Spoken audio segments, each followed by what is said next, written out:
International Gaming Standards Association's conversations.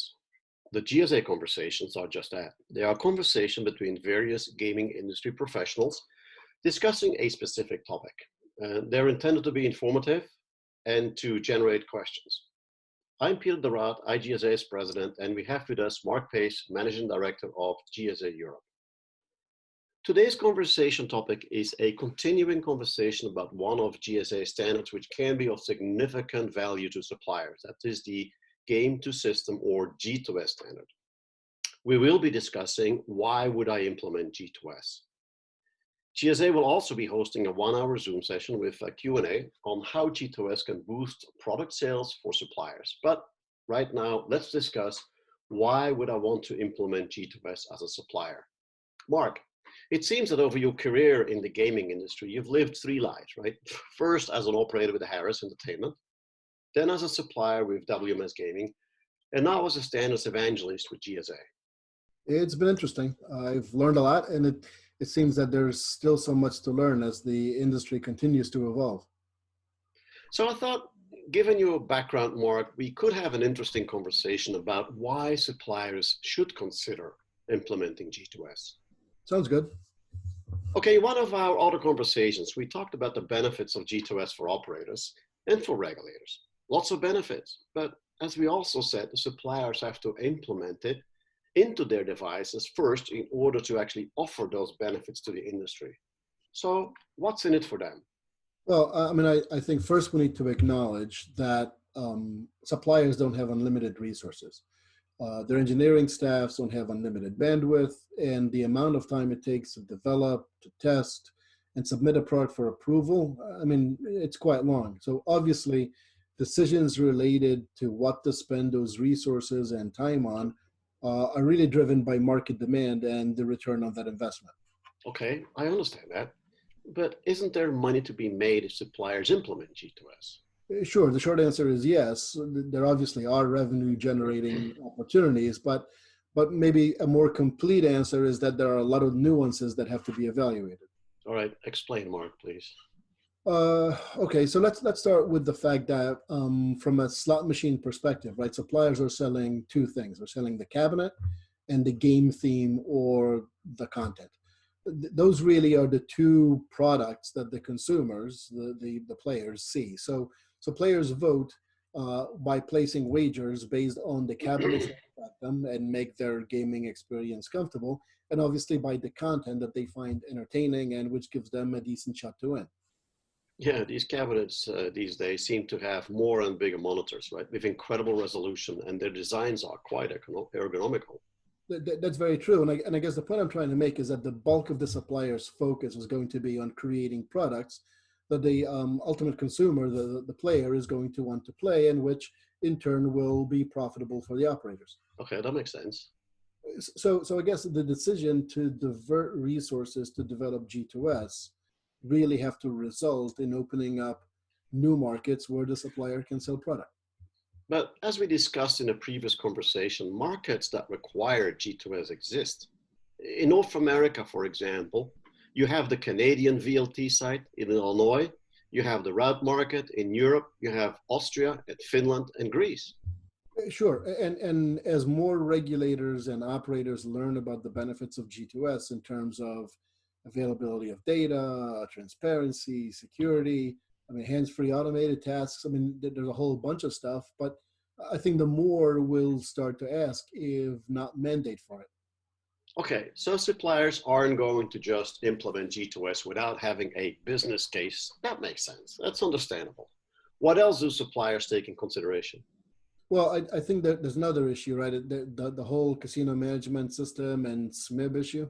Oh, yes. The fact that there are limited casino management systems that use G2S and the suppliers don't want to lose the SMIB revenue. Yeah, and I think the reason I bring that up, and I think that the point here is that it's not really an issue, even though it's sometimes made out to be an issue, because quite frankly, changing a CMS is a nightmare for an operator anyway. In many cases, so are just doing upgrades. So in reality, no operator is really looking to do a replacement or do an upgrade unless there's a huge reason to do so. So, I mean, you have to remember, right, that the CMS touches just about everything on a casino floor. Yep. So that's not really the issue. And again, as we've been saying throughout these conversations, is we're not suggesting anyone touch their CMS or the related SNP. Instead, what we're saying is, look, G2S should be implemented within the slot machine's operating system. It should be alongside SaaS. Both can coexist. And the beauty of that is that the supplier can now sell products in all markets. I understand you correctly. If I understand you correctly, Mark, implementing G2S will not jeopardize a supplier's existing revenue stream from SaaS-based games, SMIPs, or casino management systems, but it will open up new markets for them, right? Right, which quite frankly, I mean, it's why most of the major suppliers have in fact implemented G2S, right? And they're selling devices in markets that mandate it as the communication protocol. What about for a supplier like WMS used to be? I mean, one that only develops cabinets and content. Well, and there, I think with smaller suppliers, the resource management challenge is even more pronounced, right? I mean, you really need to think about a simple and cost-effective G2S onboarding roadmap. But isn't that where training and the certification and validation tool come into play? Yeah, that's right. But let's save those for another conversation. I think the bottom line is that the smaller suppliers have a unique opportunity to gain access to markets through G2S for several reasons. One of which, and maybe the biggest one, is that look, while most of the larger suppliers are already selling product in jurisdictions that require G2S, not all of them are. So really, there is an opportunity for the smaller, or call them lesser known suppliers, to get some of the market share. Yeah, I remember when several of them first showed up on casino floors.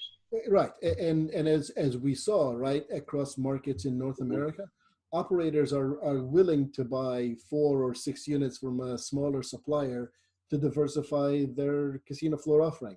That's why many of them, gained a foothold in the industry. So with G2S, the smaller suppliers can replicate that in markets that are potentially closed to them right now. I think also suppliers who don't have a CMS to offer, those suppliers have an opportunity. Now, we can debate whether having a limited number of CMSs is a good thing or a bad thing, but with G2S, it doesn't really matter. They have an opportunity to develop or to partner with companies that develop systems for, let's say, specific functionality. So let me give you an example. Back when I was at Harris, I partnered with a company to develop a slot dispatch system that allowed us to send a slot host to a player when something like a jackpot occurred. That small system relied on data coming from the CMS. Now, if I had slot machines with G2S, where I could have been able to plug in my system right into the slot machine, I could have gotten much more data and events than I could with SaaS. Yeah, that's interesting. And it just made me think of something. We mostly talk about G2S implementations from a slot machine manufacturer perspective, but what you've been calling suppliers, right? But G2S can be implemented by a company developing what you did call a specific functionality system. Yeah, that's exactly right. So as an example, if a company had a really cool data analytics tool today, today they relied on data coming from a CMS, which we know is limited by what SaaS can provide. You could plug it into the slot machine and get all the data directly from the source through G2S. I think you just stole my line. Sorry about it, but that's really cool. I mean, G2S is not just for slot machine or casino management system developers. It's really for any system developer looking for a vehicle to get full and unfettered access to the data directly from the slot machine. Right, and I'll give you one more example. Now, imagine having a surveillance system that used G2S, right, and plugged into every slot machine. Now, every event the system subscribed to would be sent to that surveillance system in real time, and events that the operator or regulator deemed critical could automatically cause the cameras to pan, zoom, and record. Now, some of them already do that, but they do it through APIs that have to plug into other systems. Just one communication protocol called G2S implemented once, and you're connected wired or wirelessly. Yeah, that's a great example, Mark, as to how G2S can empower systems that are typically not the ones we think about. Right. I mean, if you're a software company with a product that has applicability to our industry and needs slot machine data, with G2S, you don't have to interface to the CMS anymore. I mean, that means potentially, eliminating a custom API that you would have to develop for every system. And then on top of that, the data you get can vary from system to system. With G2S, it's a whole lot simpler. Yeah, now I see your point of smaller or perhaps lesser known slot manufacturers, right, partnering with software companies. Today, they could offer operators sets of functionality that may either not yet exist or could be better than what exists today. Right. I mean, at the end of the day, I guess G2S really empowers companies to develop solutions that can get access to that source data. I mean, directly. This in turn could potentially mean that the operators may have the option to select software solutions from a variety of different companies, not just one. I mean, it's an opportunity, and perhaps it's attractive to some. Yeah, Mark, I really enjoyed this conversation. We get so focused and so ingrained in our thinking that sometimes we don't realize the true potential that something like the G2S standard has and what it can unlock. Just by way of brief summary, G2S can drive sales for slot machine manufacturers by opening up access to markets that today require that protocol. That's pretty straightforward. Smaller or lesser known suppliers that implement G2S may be able to gain a market share access as operators seek to diversify their product. G2S can be the vehicle by which software developers bring systems and tools to our industry and which do not impact or rely on the CMS. Right.